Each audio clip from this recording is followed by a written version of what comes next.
सभी का स्वागत है।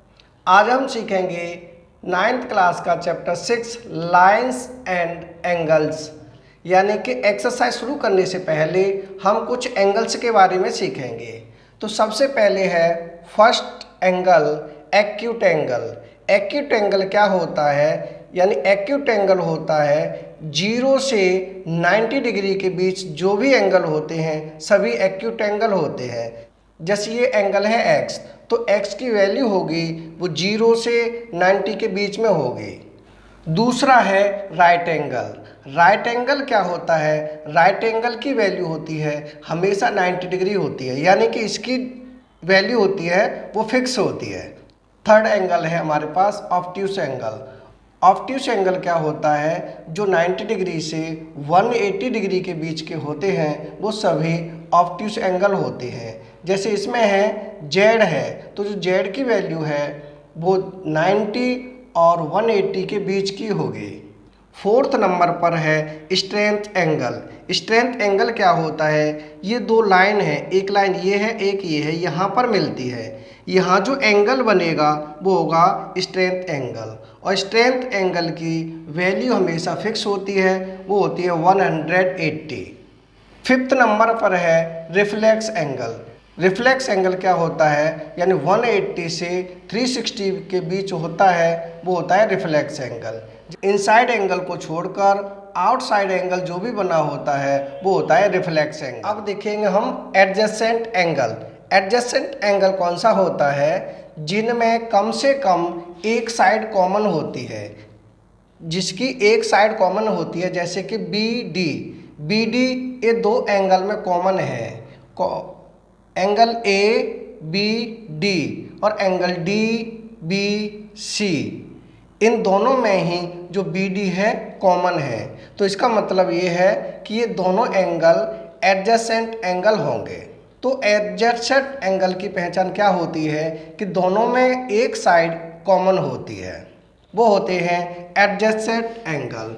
और इसमें क्या होता है कि ए बी सी एंगल, ये पूरा एंगल दोनों एडजेसेंट एंगल के इक्वल होता है। तो ये होता है angle A B C equal होता है angle A B D, angle A B D plus angle D B C के, एंगल डी बी सी के। ये होते हैं एडजेसेंट एंगल। सेवंथ नंबर पर है linear pair of angles. Linear pair of angles कौन से होते हैं? जैसे एक सीधी लाइन होती है, ए बी सी एक सीधी लाइन है, तो एक साइड वाले बने एंगल जो भी होते हैं वो लीनियर पेयर ऑफ एंगल्स होते हैं। जैसे बी डी है, तो बी डी से एक एंगल इधर बन रहा है एक इधर बन रहा है, ये दोनों एंगल है वो लीनियर पेयर होंगे।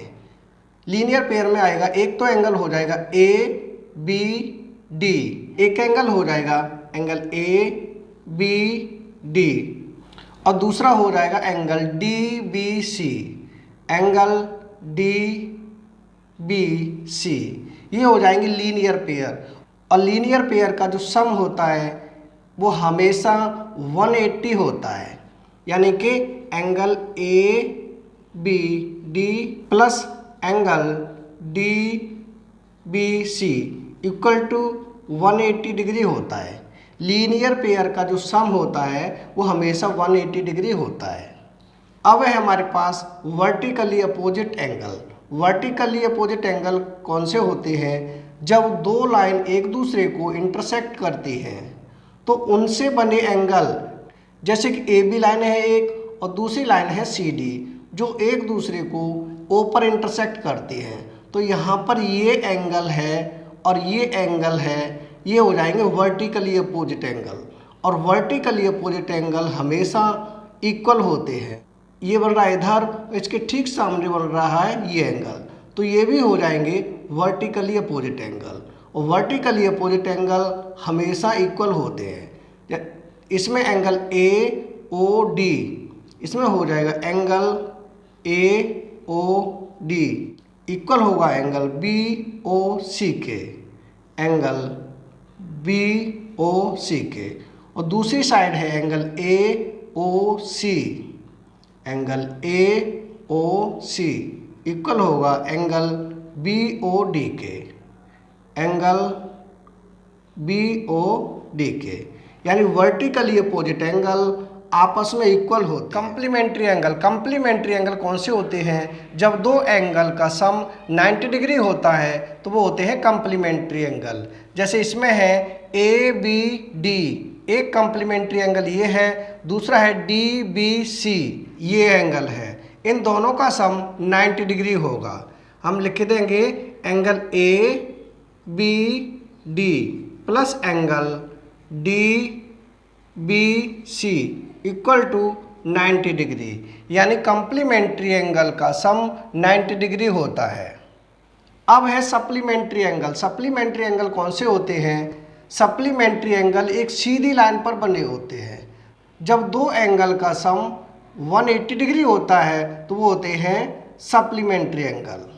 तो इसमें सप्लीमेंट्री एंगल ये है, दोनों का सम होगा 180 डिग्री, यानी angle A B D plus angle D B C equal to होगा 180 डिग्री, यानी सप्लीमेंट्री एंगल का सम होता है 180 डिग्री।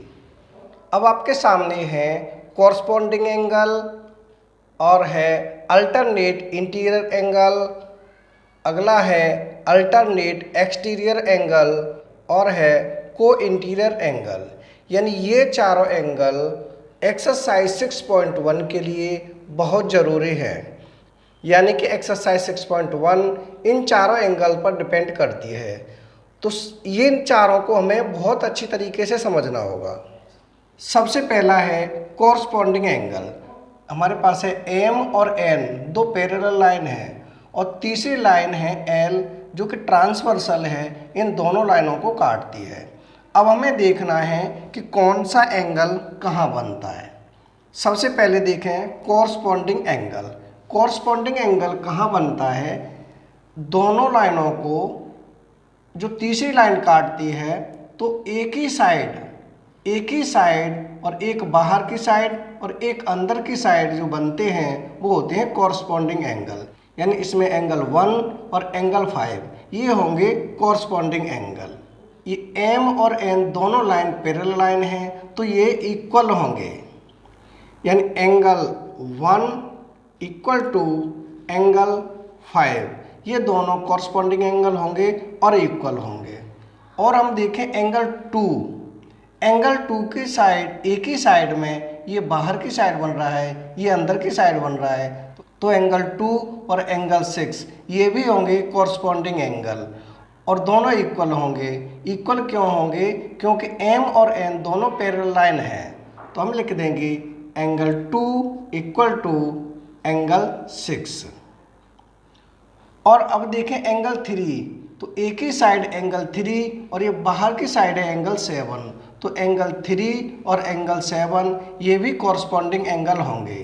तो एंगल 3 इक्वल टू एंगल 7। अब है एंगल 4 और एंगल 8 ये भी कॉरस्पॉन्डिंग एंगल होंगे और इक्वल होंगे, यानी एंगल 4 इक्वल टू एंगल 8 ये हो जाएंगे कॉरस्पॉन्डिंग एंगल। अब हम देखेंगे alternate interior angle. Alternate interior angle कौन से होते हैं? इंटीरियर का मतलब होता है अंदर की साइड, यानी अंदर की साइड वाले होंगे, और अल्टरनेट यानी अपोजिट डायरेक्शन में। तो ये एक ट्रांसवर्सल लाइन है, तो इसमें जो 3 है 3 के अपोजिट डायरेक्शन में हो जाएगा 6, तो यानी एंगल 3 और एंगल 6 ये दोनों होंगी अल्टरनेट इंटीरियर एंगल। और एम और एन पैरेलल लाइन है तो इसीलिए ये दोनों इक्वल होंगे, यानी अल्टरनेट इंटीरियर एंगल होगा 3 और इक्वल एंगल 6। इधर है इंटीरियर एंगल 4 और इस साइड है 5, तो ये भी दोनों आपस में बराबर होंगे और अल्टरनेट इंटीरियर एंगल होंगे। तो हम लिख देंगे एंगल 4 इक्वल टू एंगल 5। अब है अल्टरनेट एक्सटीरियर एंगल। एक्सटीरियर का मतलब होता है बाहर की साइड, अल्टरनेट होंगे लेकिन बाहर की साइड होंगे, जैसे कि एंगल 1 और एंगल 8, ये हो जाएंगे अल्टरनेट एक्सटीरियर एंगल, यानी एंगल 1 इक्वल टू एंगल 8, दोनों अल्टरनेट एक्सटीरियर एंगल होंगे। और है एंगल 2 और एंगल 7, ये भी होंगे एंगल 2 इक्वल टू एंगल 7, ये दोनों भी अल्टरनेट एक्सटीरियर एंगल होंगे। अब है को इंटीरियर एंगल। को इंटीरियर एंगल कौन से होते हैं? को इंटीरियर एंगल होते हैं एक ही साइड वाले, अंदर वाले दोनों एक ही साइड वाले, यानी जैसे कि एंगल 3 और एंगल 5, ये हो जाएंगे को इंटीरियर एंगल।